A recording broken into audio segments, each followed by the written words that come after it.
Please, we'll leave. Just don't call anyone.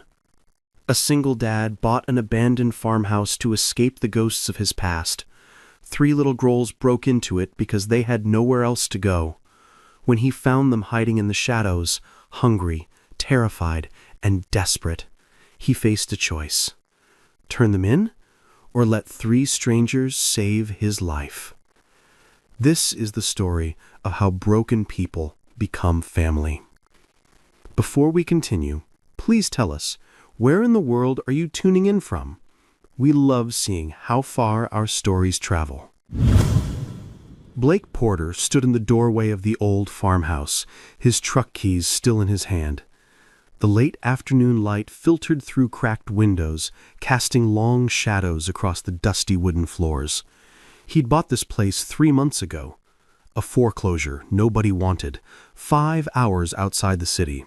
Far enough from everything, far enough from the memories. He was here to check on the property before starting renovations. Maybe next month. Maybe never. He hadn't decided yet. But something was wrong. The front door, he'd locked it last time. Now it hung slightly ajar. Blake pushed it open slowly. The hinges creaked. He stepped inside, listening. The house was supposed to be empty, silent, forgotten. Instead, he heard breathing. His eyes adjusted to the dim light. In the far corner of the living room, behind an overturned table, 3 small figures curled together on the floor, covered by a single threadbare blanket. Blonde curls spilled across makeshift pillows, old coats bundled up. Their faces were dirty, peaceful in sleep. Children.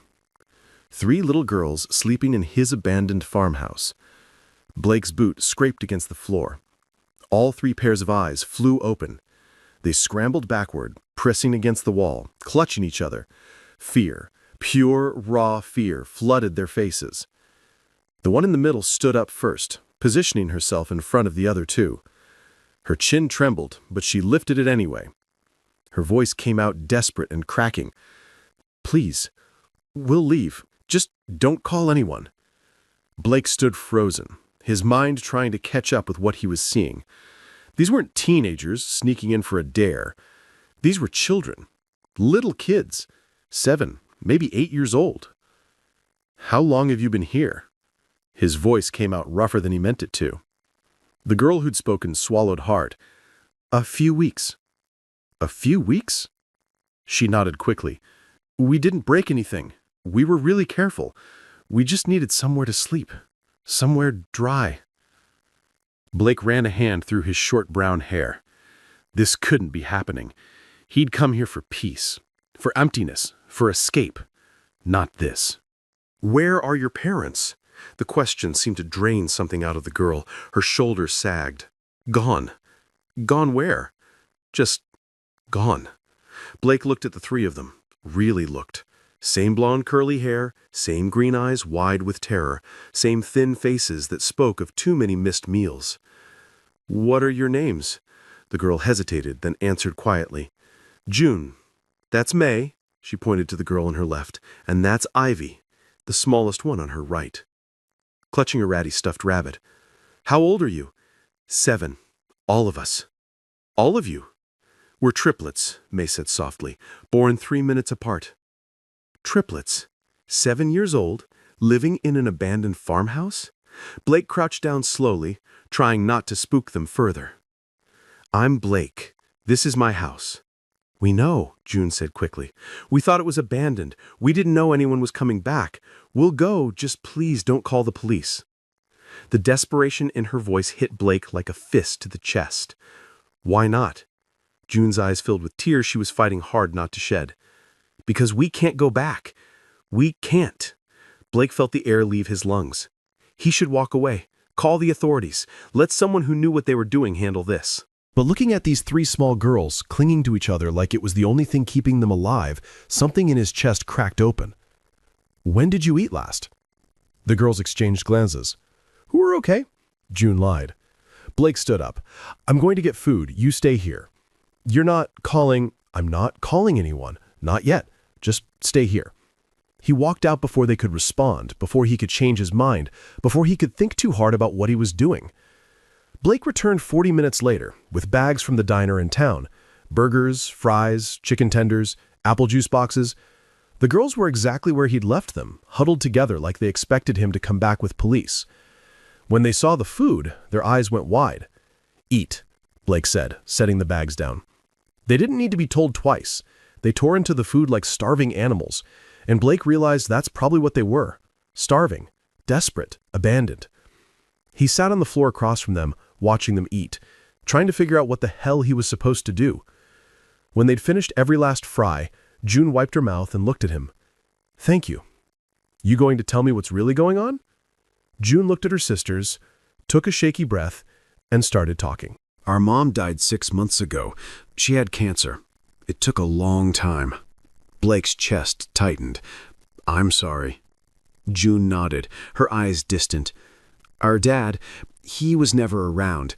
Even when Mom was alive, he'd disappear for days. Gambling, mostly. After she died, it got worse. He'd leave us alone for weeks. The power got shut off. We ran out of food. We were just alone." "What about your relatives? No one took you in after your mother died?" Blake asked softly. "No," June murmured. "Mom didn't have any siblings, and her parents died when she was young. Our dad's brothers and sisters, they didn't want us. They said we'd be a burden." Blake's chest tightened. These two 7-year-olds had endured more pain than most adults ever would. May picked at her sleeve. People started noticing. Teachers, neighbors. We knew someone would call social services soon. And then they'd split you up. Blake said quietly. "Yeah." June's voice cracked. "But before Mom died, in the hospital, she made us promise. She held all our hands and said, 'You stay together, no matter what. You're sisters, you protect each other.' We promised her. We can't break that promise." Ivy spoke for the first time, her voice barely a whisper. "Mama said families don't give up on each other." Blake had to look away. He knew about promises made to the dying. He'd made one himself, on a hospital bed a year ago, holding his wife's hand while machines beeped around them. "Take care of our boy, Blake. Keep him safe." He'd tried, but safe wasn't enough when a drunk driver ran a red light on a Tuesday morning while Blake stayed home to fix a stupid leaking pipe. "So you ran," Blake said. June nodded. "We took a bus 3 hours away. We figured no one would recognize us here. We slept under benches at first, behind buildings, ate whatever we could find in dumpsters behind restaurants." Her voice was matter-of-fact, like she was describing a normal Tuesday. "Then there was a big storm one night. We were soaking wet, freezing. We saw this house. The back window was loose. We climbed in. It was dry, quiet, empty. We thought maybe we could stay for a few days." "That was 3 weeks ago," Blake said. "Yeah." Blake leaned back against the wall. 3 weeks. These kids had been living here for 3 weeks, and he had no idea. "Your father, you know where he is now?" June's face hardened. "Some casino, probably. He doesn't care where we are. He never did." Blake closed his eyes. This was insane. These weren't his kids. This wasn't his responsibility. He'd come here to be alone, to figure out how to keep living when every breath felt like he was betraying the family he'd lost. But when he opened his eyes, 3 small faces were staring at him with the kind of hope that was almost painful to see. "Please," June whispered, "just let us stay tonight. It's supposed to rain. We'll leave in the morning. We won't bother you again." Blake looked at them, really looked. At their matted hair and dirty faces, at their thin arms and the fear in their eyes, at the way they held on to each other like letting go meant drowning. He thought about his son, Caden, who'd been 7 when he died, who'd loved building pillow forts and asking impossible questions about space, who'd never gotten the chance to turn 8. "You can stay," Blake heard himself say. The relief that washed over June's face nearly broke him. "Tonight," he added quickly. "We'll figure out tomorrow when it comes. But as Blake watched the girls curl up together under their thin blanket, exhaustion pulling them back toward sleep, he had a sinking feeling that tomorrow wouldn't be nearly as simple as tonight. Blake spent that night in his truck, parked in the driveway. He couldn't leave. What if something happened? What if they ran? What if they needed something? But he also couldn't stay inside. It felt too real. He stared at the farmhouse through the windshield as rain started to patter against the roof. Inside those walls were 3 little girls who should be home with parents who loved them, should be safe and fed and tucked into warm beds. Instead, they were sleeping on a cold floor, clinging to each other because it was all they had. Blake pulled out his phone. He should call someone. Child services, the police, someone who knew how to handle this properly. His finger hovered over the screen. Then he thought about what June had said, the promise to their dying mother, the fear of being torn apart. He put the phone away. The next morning, Blake woke to sun streaming through the truck windows. His neck ached from sleeping slumped in the driver's seat. He climbed out, stretching, and walked toward the farmhouse. Inside, the girls were awake, sitting together near the window, talking in hushed voices. They jumped when he entered. "Morning," Blake said. "Morning," June replied, carefully, like she was waiting for him to tell them to leave. "You like eggs?" The girls blinked at him. "I'm asking if you like scrambled eggs." "We like anything," May said softly. Blake almost smiled. "All right, let's see what I can do." The farmhouse kitchen was barely functional. Ancient stove, cracked counters, no running water yet. But Blake had bought some supplies from the convenience store on the way back last night. He managed to scramble eggs in a dented pan he'd found in one of the cabinets. The girls ate in silence, sitting on the floor because there was no table, no chairs, just an empty house that Blake had planned to renovate someday. When they finished, Blake sat down across from them. "So, here's the deal," he said. "I can't just let you keep living here like this. You're 7 years old. You need school. You need to see a doctor. You need more than this." Ivy's face went hard. "We're not going to foster care." "I didn't say foster care." "Then what are you saying?" "Good question." Blake wasn't entirely sure himself. "I'm saying we need to figure this out, properly, legally." "How?" "I don't know yet." June studied him with those sharp green eyes. "Why are you helping us?" "Because someone should," Blake said simply. It wasn't much of an answer, but it was the truth. That day, Blake went into town and bought supplies. Air mattresses, sleeping bags, pillows, basic toiletries, clothes that might actually fit. The girls watched with wide eyes as he carried everything inside. "You don't have to do this," June said quietly. "Yeah, I do." "Why?" Blake didn't answer. He wasn't sure he could put it into words. He just knew that walking away wasn't an option anymore. Over the next few days, a strange routine formed. Blake would drive into town each morning to get food. He'd fix small things around the farmhouse, the leaking roof, the broken window, the busted front step. The girls stayed quiet, watching him like they were waiting for him to disappear. But he kept coming back. Slowly, carefully, they started to relax around him. One afternoon, Blake found June trying to cook something on the stove. She was standing on a chair, frowning at a pot of boiling water. "What are you making?" he asked. She jumped, startled. "Oh, pasta? I think." "You think?" "Mama used to make it. I'm trying to remember how much water she used." Blake stepped beside her. "Mind if I help?" June hesitated, then nodded. Together, they figured it out. The pasta was a little overcooked, and the jar sauce was bland, but when all 4 of them sat on the floor and ate together, something settled in Blake's chest. It felt like dinner, like family, like something he thought had died a year ago. A week passed, then 2. Blake found himself spending more time at the farmhouse. He told himself it was just to make sure the girls were okay, to fix things up, to figure out what to do. But the truth was, the emptiness that had been suffocating him for a year felt a little lighter when he was here. The girls were starting to talk more, to smile, to act like kids instead of survivors.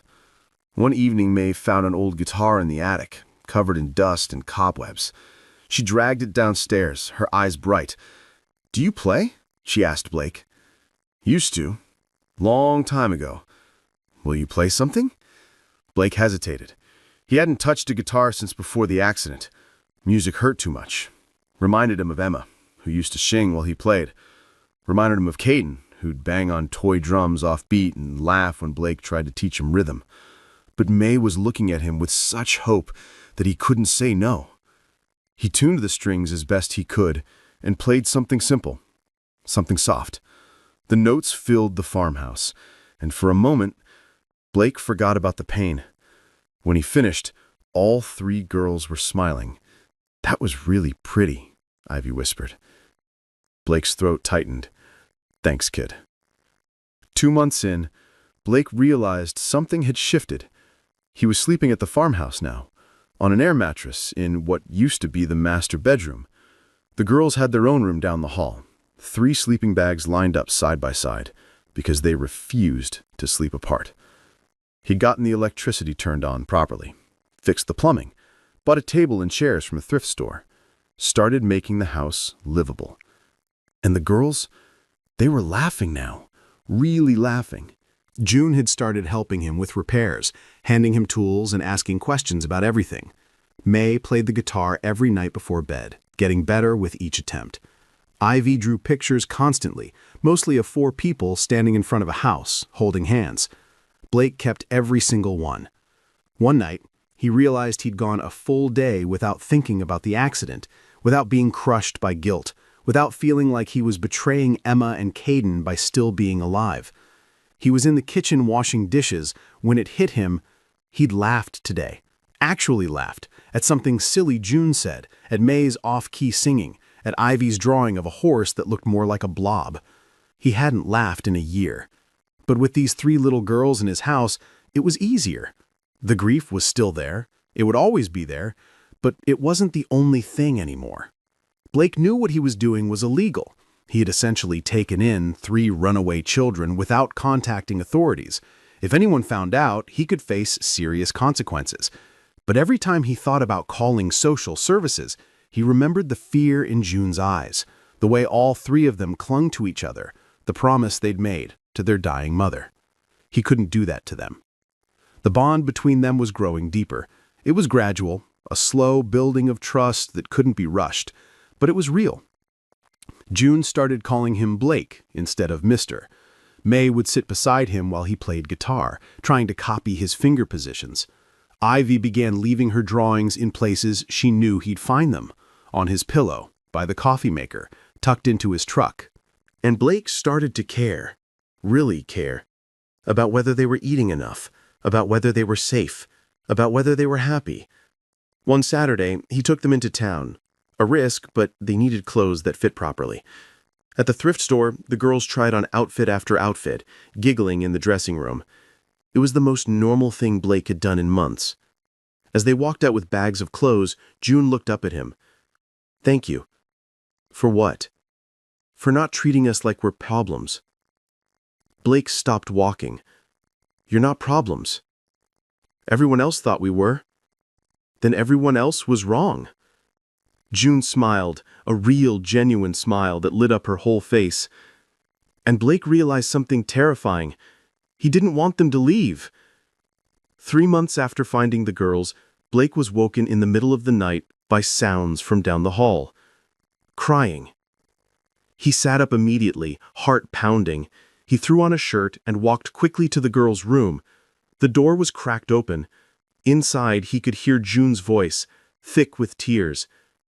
"We have to stay together, no matter what. We promised Mama. We promised." Blake pushed the door open gently. All 3 girls were awake, sitting up in their sleeping bags, crying. June had her arms around her sisters. "Hey," Blake said softly. "What's wrong?" They all jumped, startled. June wiped her eyes quickly. "Nothing. We're fine." "You're not fine. You're crying." June looked at her sisters, then back at Blake. We were talking about Mama. And what if you decide you don't want us here anymore? What if you send us away and they separate us? What if we can't keep our promise?" Blake's heart broke.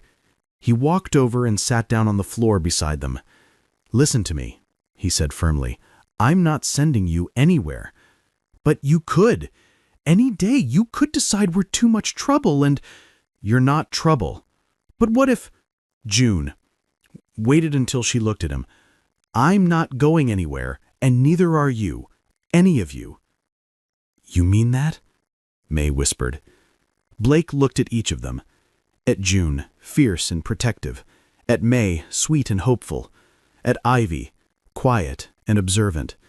These three little girls who'd been failed by every adult in their lives, who'd survived on their own because they had no other choice, who'd found his empty house and somehow made it home. He thought about the last 3 months, about how the farmhouse felt alive again, about how he'd started cooking real meals and fixing things and waking up with purpose, about how these girls had cracked open the shell around his heart without even trying. He thought about Emma and Caden, about the family he'd lost, about the guilt that had been drowning him. And then he thought about the promise he'd made to Emma in the hospital. "I'll keep him safe." He'd failed. He'd failed so completely that it had nearly destroyed him. But maybe he could keep a different promise to 3 little girls who needed someone to fight for them. "Yeah," Blake said, his voice rough with emotion. "I mean it. We're a family now, and families don't give up on each other." Ivy launched herself at him, wrapping her small arms around his neck, then May, then June, who was crying harder now. Blake held all 3 of them, and something that had been broken inside him for a year started to heal. The next morning, Blake made a decision. He called a lawyer. The conversation was long and complicated.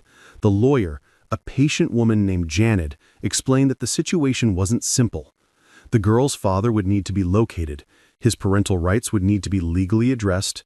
There would be investigations, home visits, background checks. "And if I wanted to adopt them?" Blake asked. Janet was quiet for a moment. "That's a lengthy process, Blake. Could take a year or more, and there's no guarantee. But it's possible? Yes. If their father relinquishes his rights, and if you pass all the evaluations, then yes, it's possible. Then let's start." He hired her that day. That evening, he sat the girls down at their thrift store table. "I need to tell you something," he said. June's face went pale. "You're sending us away." "No, the opposite." Blake took a breath. "I talked to a lawyer today. I'm going to adopt you, all 3 of you, officially, legally." The room went absolutely silent. "You, what?" June whispered. "I want to be your dad, if that's okay with you." May started crying. Ivy clutched her rabbit to her chest. June just stared at him like she couldn't process the words. "You mean it?" she finally asked. "I mean it." "But why? We're not your kids." Blake smiled. "Yeah, you are. You've been my kids since the day I found you sleeping in my farmhouse and decided I wasn't going to let anything bad happen to you." June burst into tears. Then all 3 girls were crying and hugging him, and Blake was crying too, and for the first time since the accident, he felt like he had a future. The legal process was slow and exhausting. Social workers came to the house every 2 weeks. They watched Blake with the girls, cooking, helping with homework, reading bedtime stories. They asked questions, took notes, evaluated everything. The girl's father was located in a motel 2 towns over. When a caseworker asked if he wanted custody of his daughters, he signed the paperwork relinquishing his rights without even reading it. Didn't ask where they were. Didn't ask if they were okay. Blake wanted to be angry, but mostly he just felt sad for the man. Sad that he'd thrown away something so precious. The months dragged on. There were more interviews, more home visits, more paperwork. But through it all, life continued. Blake enrolled the girls in the local elementary school. Watching them get on the bus that first morning, wearing their new backpacks and clean clothes, smiling and nervous, it was one of the best moments of his life. He taught them to ride bikes on the gravel driveway. They planted a small garden in the spring. He helped with math homework and braided hair and made lunches. He learned what it meant to be a father again. And every night, before bed, the girls would hug him and say, "Good night, Dad." It never got old. 9 months after Blake first called the lawyer, he stood in a courthouse holding legal documents that would change everything. The judge smiled warmly. "Mr. Porter, it's clear from everything I've reviewed that you've provided these girls with a stable, loving home. The social workers' reports are glowing. The girls themselves are thriving. It's my honor to finalize this adoption." Blake's hands shook as he accepted the papers. June, May, and Ivy stood beside him in matching dresses they'd picked out together. "Blue like the sky," they'd said. When the judge officially declared them June Porter, May Porter, and Ivy Porter, the girls threw their arms around Blake. "We're really yours now?" June whispered. "You were always mine," Blake said, his voice breaking. "This just makes it official." They went home, to their home, and celebrated. Blake ordered pizza. They made a cake from a box mix that came out lopsided, and they laughed until their stomachs hurt. That night, as Blake tucked them into their real beds, he'd bought them proper beds with actual mattresses, June grabbed his hand. "Thank you," she said, "for not calling the police that first day, for giving us a chance, for everything." Blake squeezed her hand. "Thank you for saving me." "We saved you?" "Yeah, you did. I was lost before I found you. You gave me a reason to keep going." June hugged him tight. "I'm glad we broke into your farmhouse." Blake laughed. "Yeah, me too." 4 years passed like water flowing downstream. The farmhouse transformed completely. Blake had renovated every room, painted walls, refinished floors, built a real porch. The garden had expanded. There were bikes in the yard and a swing hanging from the old oak tree. The girls grew like wildflowers. At 11, they were smart, confident, full of life.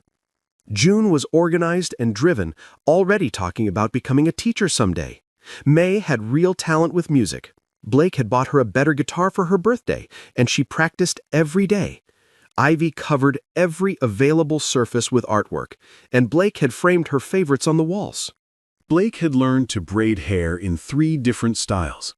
He knew how to help with science projects and mediate sister arguments and make the world's best chocolate chip pancakes.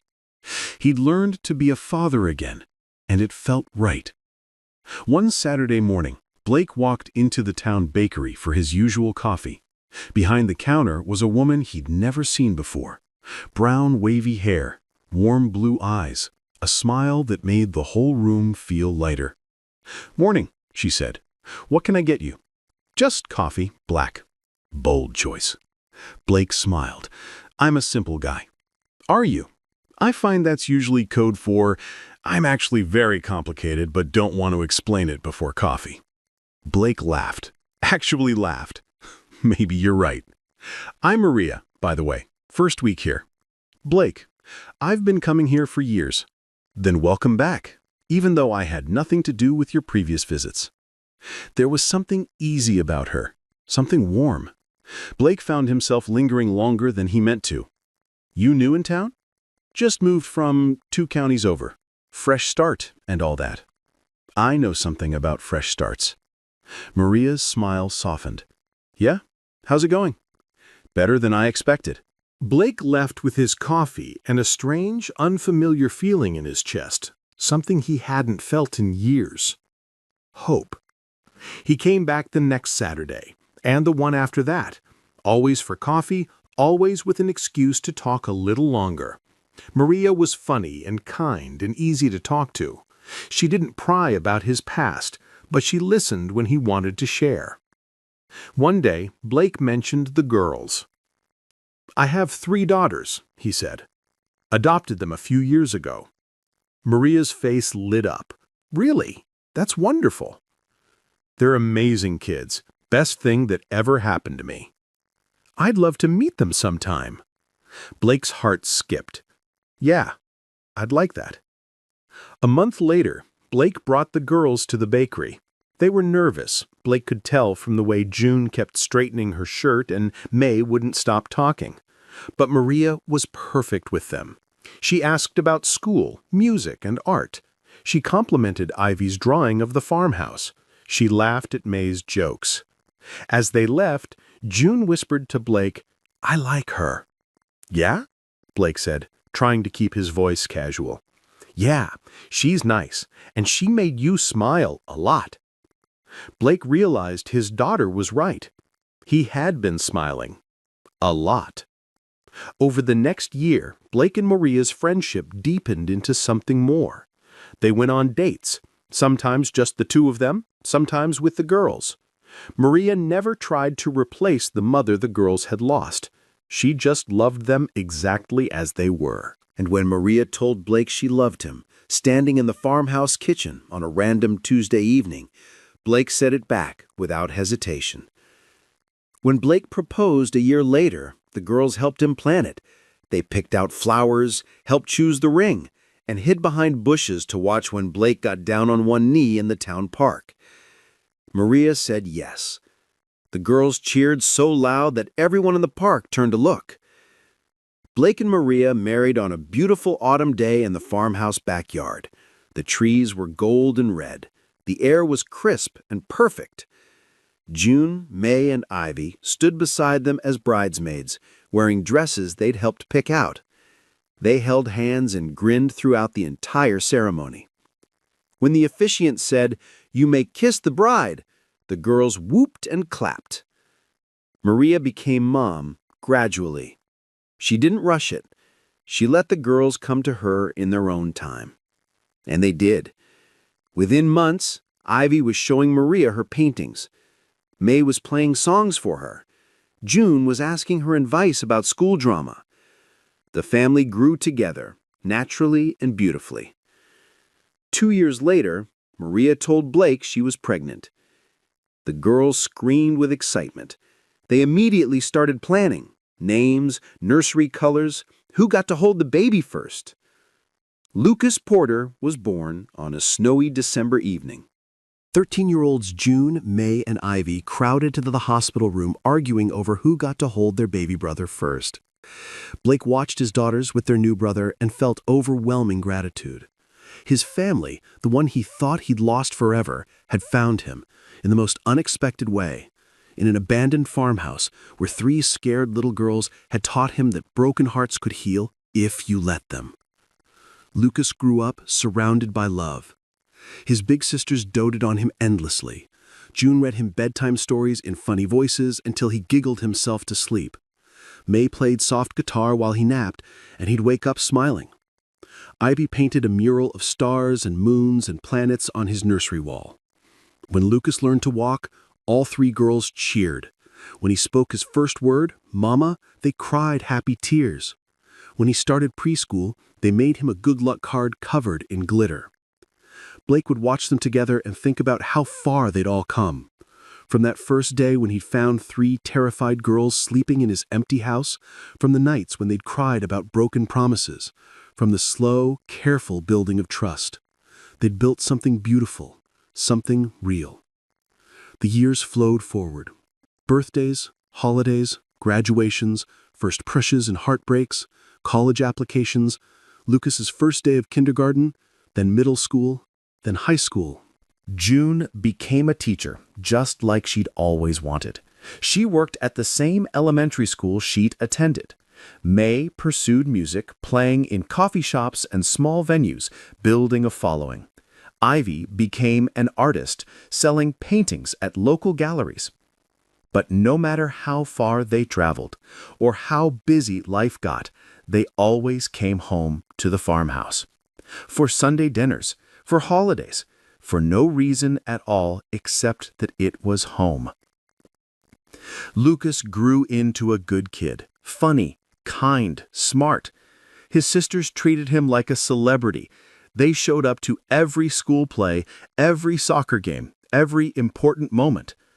And Blake got to watch it all. Got to be there for every milestone. Got to be the father he'd thought he'd never be again. 25 years after Blake Porter found 3 little girls sleeping in his abandoned farmhouse, the family gathered for a portrait. The farmhouse stood behind them, strong and proud. The garden was in full bloom. The porch swing swayed gently in the breeze. June, May, and Ivy stood with their own families. June had 2 kids, May had 1, and Ivy was pregnant for her first. Their husbands stood beside them, smiling. Lucas, home from college for the summer, stood tall beside his sisters. They still teased him relentlessly, and he loved every second of it. Blake stood in the center, his arm around Maria. His hair was more gray than brown now. His face was lined with years of laughter and worry and love, but his smile was full and real. The photographer adjusted his camera. "Okay, everyone, big smiles on 3. 1, 2, 3. Click. As the family broke apart, laughing and talking, June walked over to Blake. She looked at him for a long moment, her eyes shining. "Thank you," she said quietly, "for not calling the police that day, for giving us a chance, for everything." Blake's throat tightened.